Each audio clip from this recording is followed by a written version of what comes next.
Okay, let's go na tayo mga my dear Virgo. Hello my dear. Hello mga my dear. Kumusta naman kayo mga my dear? Kumusta naman ang ating mga buhay-buhay out there? I hope and pray my dear Virgo na sa mga oras na ito habang pinapakinggan mo or pinapanood mo ang ating reading ay nasa mabuti kang kalagayan. And of course mga my dear, kukunin ko na rin itong pagkakataon na ito na magpasalamat sa inyo mga my dear Virgo sa walang sawang suporta for the unconditional love and support na pinapakita po ninyo sa ating channel. From the bottom of my heart mga my dear Virgo, maraming salamat po.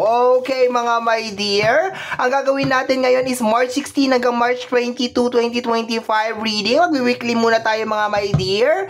Medyo magpapaliwanag lang ako tungkol sa reading na gagawin natin ngayon mga my dear ha, kasi baka nasanay kayo na parang connected or related yung mga cards natin. Of course, pwede ko naman gawin yon, pero this time kasi my dear, hindi siya specific na ito yung card and then ito yung clarification sa baba niya. Hindi my dear, pwedeng ito yung card, pwedeng ito din yung maging clarification niya, or ito, depends my dear dun sa connection my dear ng mga cards, okay? So, para makasunod ka lang ng very quick, maglalatag ako my dear ng 8 cards my dear sa ating lamesa. Pag sinama mo my dear ang bottom deck of the card, which is the hidden message my dear, magiging 9 cards siya. Okay? So, are you ready my dear? Babasahin natin my dear ang mga baraha individual and depende my dear sa sinasabi ng mga cards at sa aking intuition my dear kung ano pa yung mga supporting or additional message na makukuha natin. Ready na ba mga my dear Virgo? Ready na ba? Okay, so let's go tayo my dear. Cut na natin 2 into 3 my dear. Tapos katukin natin para pumasok ang iyong energy sa card. Okay my dear Virgo, let's start your reading. Okay my dear Virgo, tingnan natin kung anong first card mo my dear. Ano ang first card ng ating mga my dear Virgo?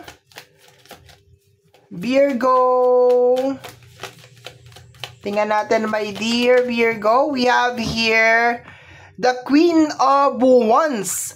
Walang makakapigil sa akin. Okay? Itong card na to my dear is meron siyang unstoppable na energy. Okay? Unstoppable. Okay? At the same time, sa lahat ng mga queens, ito din my dear ang queens na medyo may pagkamaldita or may pagkamaldito. Of course, wala naman gender, my dear, ang ating cards. Kahit nasabihin natin na babae ito, pwede naman maging lalaki, my dear, yung kanyang energy because we are just basing on the energy. So, punta tayo sa message niya, my dear. Itong si Queen of Wands is meron siyang nilalabas na energy, my dear, na parang meron siyang gustong gawin at walang makakapigil, my dear, sa mga bagay na gusto niyang gawin. May konting attitude akong nakukuha, my dear, sa card na to. So, ibig sabihin, my dear, March 16 hanggang 22, my dear, meron ka mga bagay na gusto mong gawin, my dear, at walang makakapigil sa'yo, my dear. Okay? Maganda naman yung energy niya, okay? Palaban, okay? You're looking forward na mangyayari itong mga bagay na ito. Okay, so next tayo, my dear. Posibleng may kinalaman din, my dear, sa new beginnings kasi meron sunflower. Okay? So, tingnan natin, my dear. Nakukuha ko rin, my dear, sa card na to, my dear, na parang ayaw mo na munang makipag-usap. Parang may gano'n na energy. Parang siguro mayroong kang tao na ayaw mo munang kausapin, okay? Para hindi magkaroon ng gulo. Remember, my dear, yung energy ng Queen of Wands is medyo may pagkamaldito or may magkamaldito yung energy. So, I think parang umiiwas ka or nilalayo mo, my dear, yung sarili mo as much as possible para hindi makagawa ng mga big damage, okay? Kasi alam naman natin, my dear, na minsan walang control din ng iyong bunganga. Okay, my dear. Totoo yun. Pag galit ka, dire-diretso na. Okay? So, dire-diretso na tayo, my dear, sa ating reading. We have here the Three of Swords. Okay?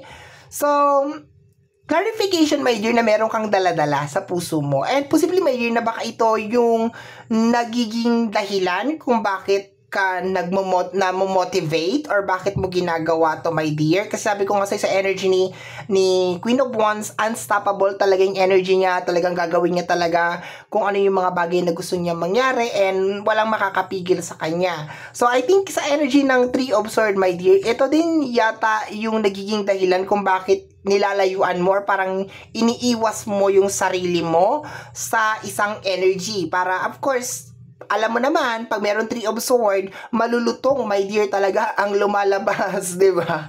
Malulutong ang lumalabas, my dear, sa ating mga bibig pag meron tayong Three of Swords. Okay? So, naintindihan ko na medyo, my dear, kung bakit ka lumalayo, bakit mo iniiwas yung sarili mo, bakit ayaw mo munang kausapin yung isang energy, and naintindihan ko na rin ng very very slight, my dear, kung bakit parang nanggigigil ka na mangyari yung isang bagay or you are very motivated, my dear, sa mga araw na ito.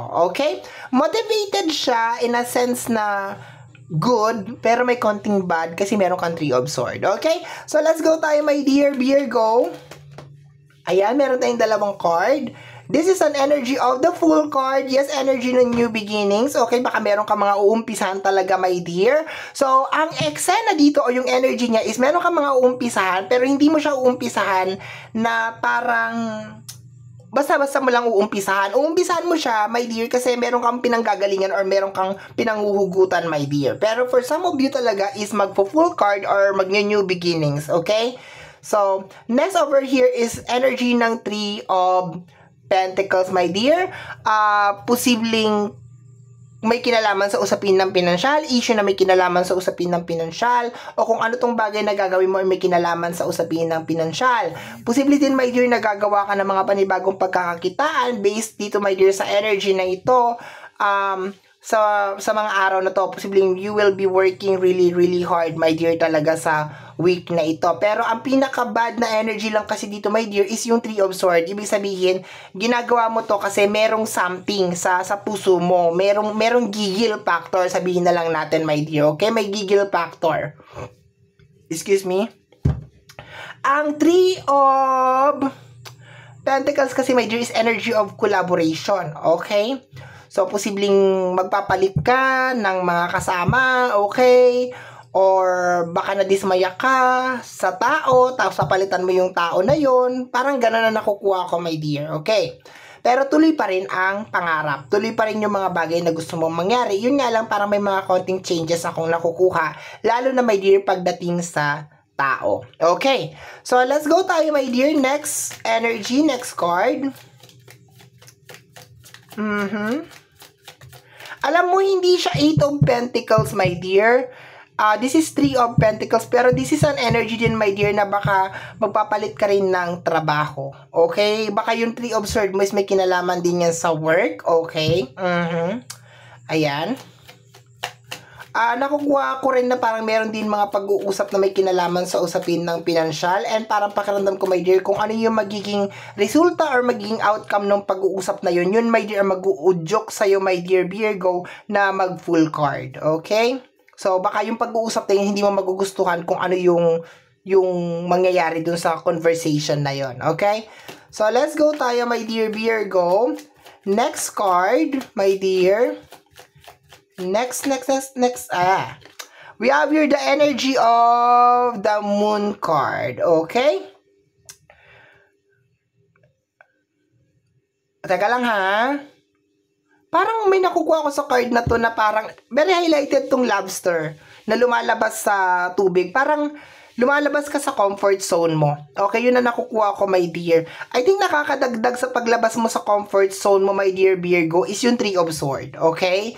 So, hindi ko alam kung ano nangyari sa'yo. Hindi ko alam talaga kung ano talaga tong Three of Swords na to. Pero kung ano man tong Three of Swords na to, meron siyang good effect sa'yo. At the same time, meron din siyang bad effect. Okay? Yun na nakukuha ko. Kasi, kung tatanungin mo kung ano yung mga bad effect ng Three of Swords mo, I think yung pagiging diretsuhan mo talaga magsalita. To the point na sinabi ko talaga, my dear, sa'yo kanina na parang umiiwas ka or ikaw yung lumalayo, my dear, sa mga tao na parang meron tension sa'yo at saka sa kanya.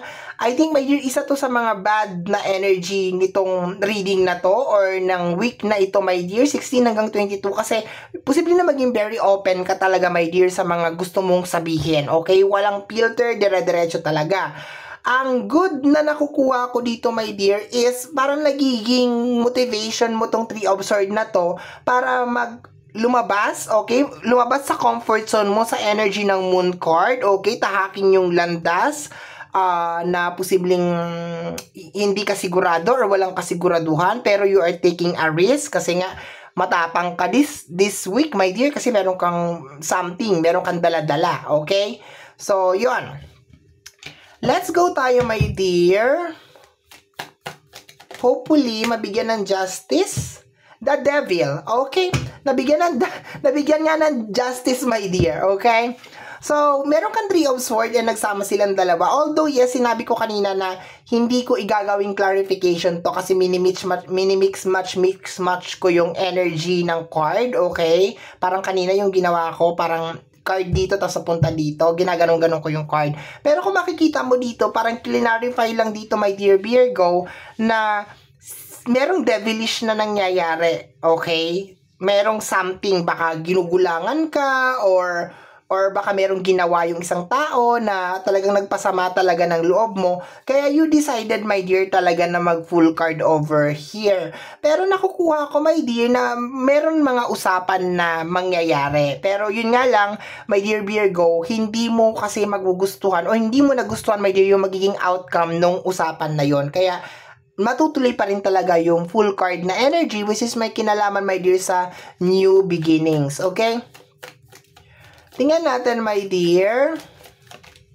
We have here the energy of the Tower. Double whammy. Ito yung kino-confirm ng card na to yung sinabi ko kanina na yung pag-uusap, tapos hindi magkakasundo, ganyan. Kaya magkakaroon ng Tower, magkakaroon ng full card, ayan. So, ayun yung pinaka-energy ng ating parang may mga hiwalayan. Wala naman tayong death card, my dear, pero parang may mga ganun na energy.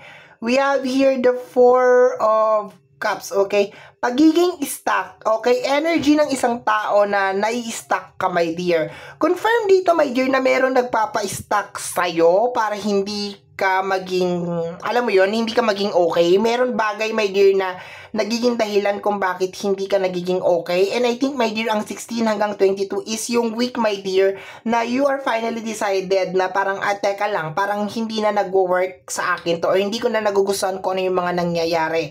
And eto na nga yung mga sinabi ko na kanina na mag-new beginnings ka, walang makakapigil sa mga bagay na gusto mo, merong conversation na mangyayari, my dear, pero hindi mo magugustuhan yung magiging outcome ng conversation na yon, mauwi sa new beginnings, okay, yun ang nakukuha ko. May mga energy, my dear, talaga na nagpapa-stuck sa'yo, pero pipilitin mo, my dear, talagang umalis doon sa stuck na energy na yon. Ang problema, ano ka, my dear, gumagalaw ka, kumikilos ka, nagmo-move on ka, nagmo-move forward ka, pero nararamdaman ko talaga, my dear, yung puso mo talagang may galit, may disappointment, and ang kagandahan lang dito, my dear, is ginagamit mo yon para makamit yung mga bagay na gusto mong mangyari. Bottom deck of the card is the 9 of Pentacles. Energy of pagiging single. The confidence is here, my dear, na kung ano yung mga bagay na gusto mong mangyari, ay kaya mo talaga siyang makamit maski mag-isa ka lang, okay? So, expected mo, my dear, itong week na to, the confidence is really, really high talaga, my dear. And once again, yung pagiging open mo talaga sa mga diretsuhan talaga na pagsasalita, my dear, kuwang-kuwa ko talaga pagko-correct mo sa mga tao na may mga devilish na energy or may mga tao or energy na ginagawa sa yung hindi maganda, talagang magiging very open ka talaga. Pero ang nagustuhan ko lang na energy dito, my dear Virgo, is sinusubukan mo naman, my dear, talagang umiwas sa gulo as much as possible. Pero kung talagang ititrigger ka talaga nitong energy na to, na nanakit sa'yo or may devilish na energy, mapipilitan ka talaga, my dear, na magsalita or patulan din talaga yung energy niya, okay? Pero as much as possible, umiiwas ka naman sa gulo, sinusubukan mo mag-move on kahit masakit, kahit hindi mo nagustuhan kung ano yung naging resulta, kumbaga tinatanggap mo na lang.